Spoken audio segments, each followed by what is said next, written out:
They say men are the players. That men write the rules of love, power, and desire.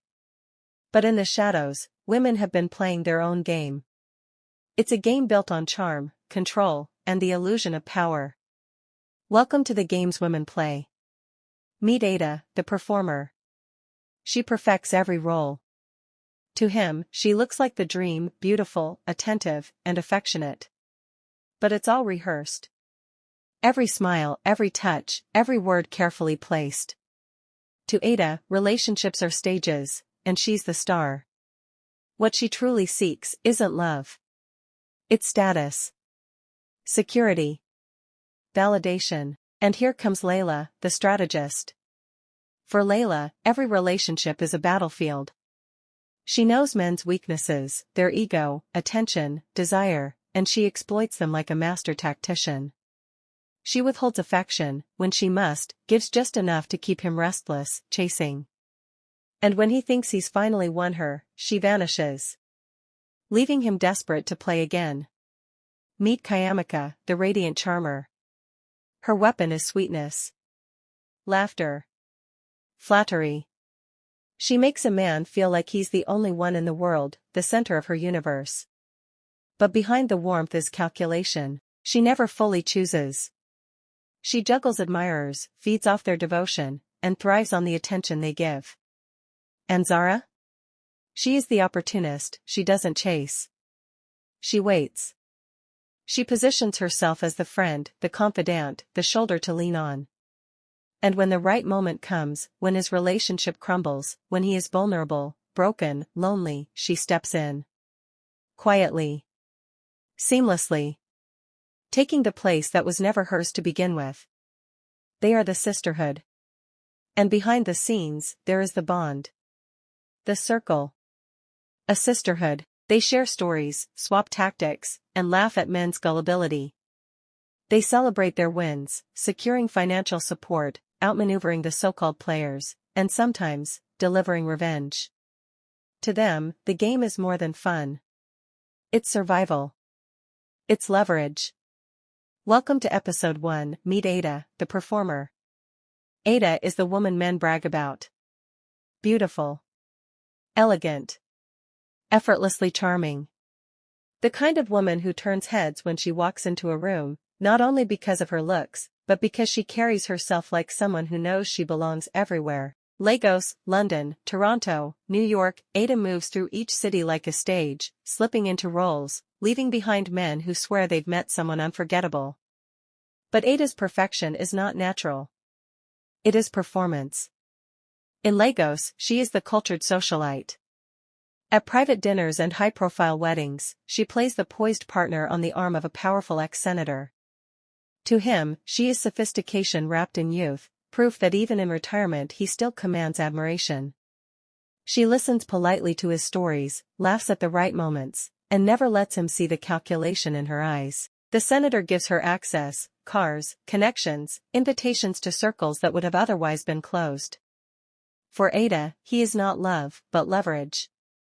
In London, she becomes the ambitious graduate. She tells her story of being a Nigerian woman making it abroad, slipping into study groups and networking events, charming her way into admiration.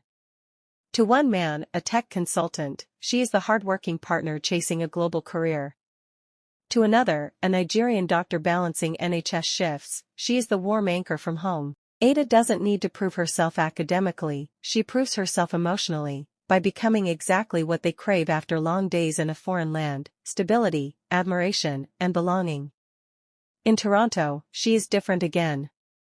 She is the playful diasporan, blending seamlessly into Nigerian-Canadian circles. She dances at Afrobeats clubs, laughs easily, switches between Yoruba, Igbo, Pidgin, and flawless English. To the Canadian banker who has never been to Nigeria, she is exotic mystery. To the Nigerian engineer far from home, she is comfort and nostalgia. Ada makes each man feel like he has discovered something rare, when in truth, they have simply stumbled into another performance. And in New York, Ada shines brightest. She becomes cosmopolitan, effortlessly stylish, the woman who belongs in rooftop lounges and Manhattan brunches. She tells stories of Lagos traffic and London winters, drops names of politicians and CEOs, and wears her international life like a badge of allure. Men compete for her attention, hedge fund analysts, Nollywood producers, even married men in midlife crises. In each case, Ada gives them just enough, a smile, a compliment, the suggestion of intimacy. She never gives more than she intends. Ada's brilliance is her adaptability. She becomes whatever each environment demands, whatever each man desires. The dutiful partner in Nigeria. The ambitious graduate in London. The playful diasporan in Toronto. The cosmopolitan muse in New York. But behind every role is the same truth: Ada fears being ordinary. She fears that without the performance, without the polish, she will not be enough. So she stays in motion, shuttling between cities, reinventing herself in every airport lounge, leaving behind men who remember her like a dream they cannot quite hold on to. To the ex-senator, she is proof of power.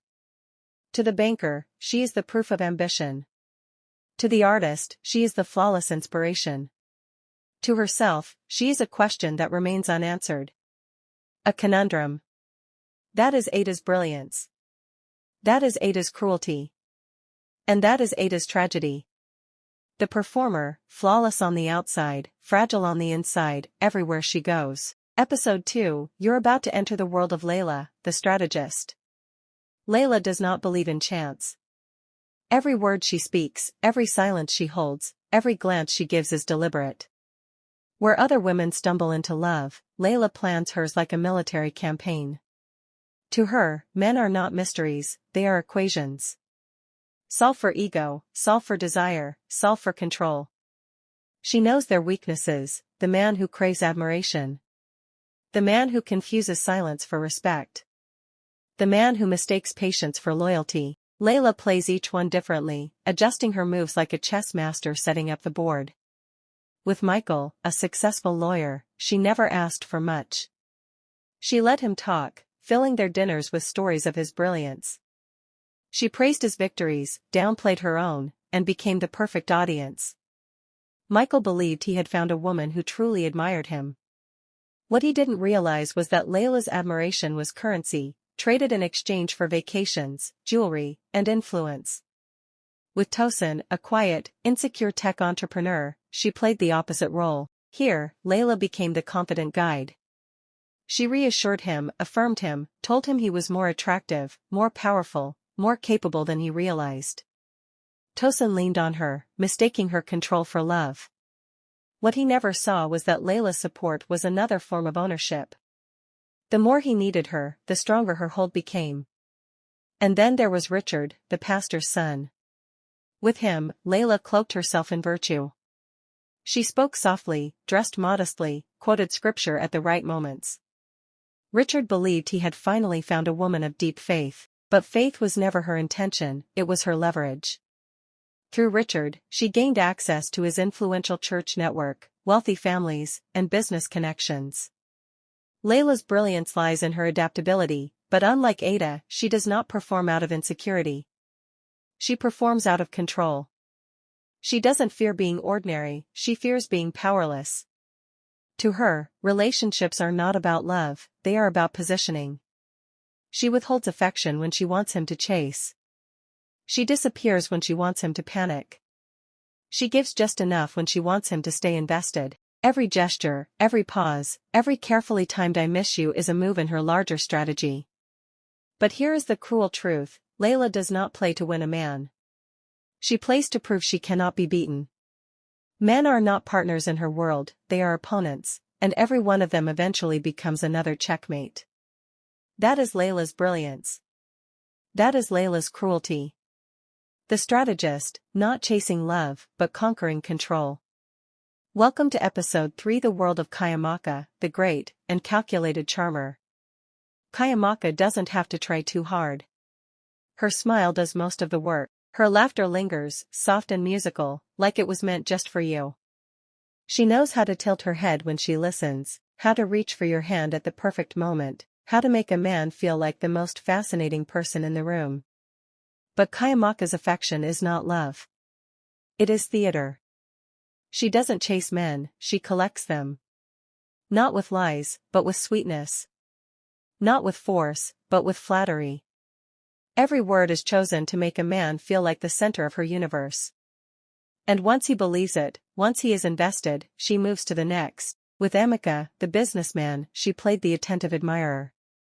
She listened to his stories of late nights and big deals, her eyes wide with wonder. She made him feel larger than life, like he was the hero of his own movie. What Emeka never realized was that she repeated the same performance for 3 others, each convinced they were the hero, each oblivious to the others. With Deji, the musician, she was playful and spontaneous. She sang along to his songs, danced to his beats, told him he was destined for greatness. Deji believed he had found his muse. What he didn't know was that Kayamika was already whispering the same encouragement to another struggling artist, feeding on their gratitude, basking in their devotion. And then there was Ibrahim, the shy doctor. With him, Kayamika became gentle, soft-spoken, the woman who noticed what others overlooked. She told him he was brilliant, handsome, worthy of more than the hospital shifts that drained him.